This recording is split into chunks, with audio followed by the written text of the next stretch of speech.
I am delighted to introduce Commissioner Allison Herren Lee to provide opening remarks for us today. I'll turn the mic over to you, Commissioner Lee. Martha, and good afternoon, everyone. I'm pleased to join you today for the 41st Annual Small Business Forum. A few years ago, I traveled to Omaha to speak at this event, which was among my first public events as an SEC commissioner. And Martha, I think it was also the first year that you and your team had organized the forum. So now, nearly 3 years later, this is likely my last forum as a commissioner, and I know that you have announced your intent to depart from the commission. So we've had parallel trajectories with the forum, and I want to take this opportunity to thank you, not just for efforts to ensure that the forum evolves and remains a vital and important event, but also for your broader service to the commission. You will leave the forum, the Office of the Small Business Advocate, and the agency all better off for your efforts, and I wish you the best on the next stage of your journey. In addition to Martha and her team, I want to thank all of our partners from other regulators and from private organizations who've come together to plan and participate in this event.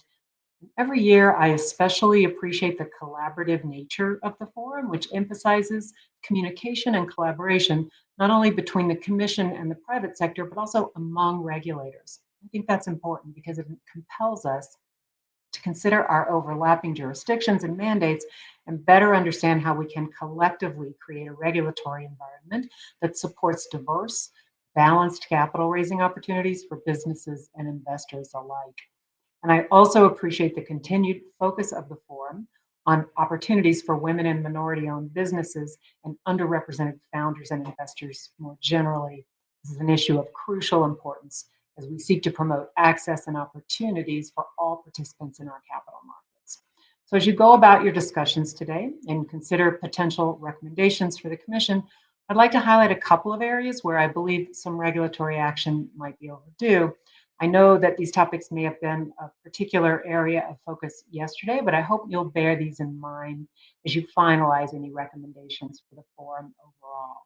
So first, I know you are considering the accredited investor definition. Historically, I know that forum's recommendations have focused on ways to expand this definition, something that we did in fact do. But as you think about your recommended approach to accredited investors, I encourage you to consider that the wealth thresholds in that definition are about as old as this forum itself, which is in its 41st year.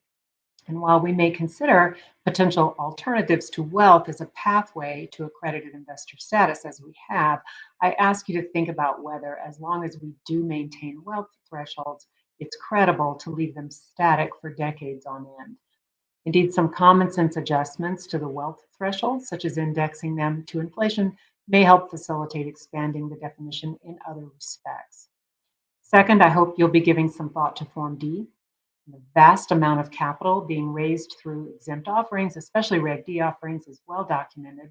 But what is less well documented is exactly how that market is working.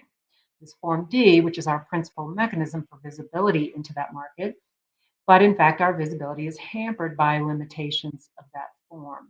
I think we could make better, more informed, data-driven policy choices with respect to private markets if we collected better information through, for example, the addition of a simple closing amendment to Form D.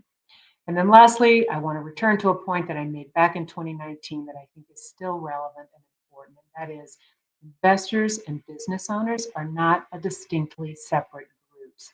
Many investors are business owners and vice versa.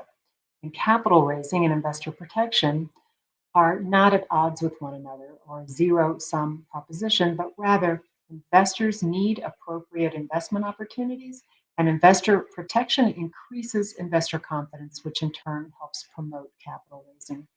The relationship between the two is symbiotic, and we can and should seek to balance the need for both robust capital raising opportunities and robust investor protection.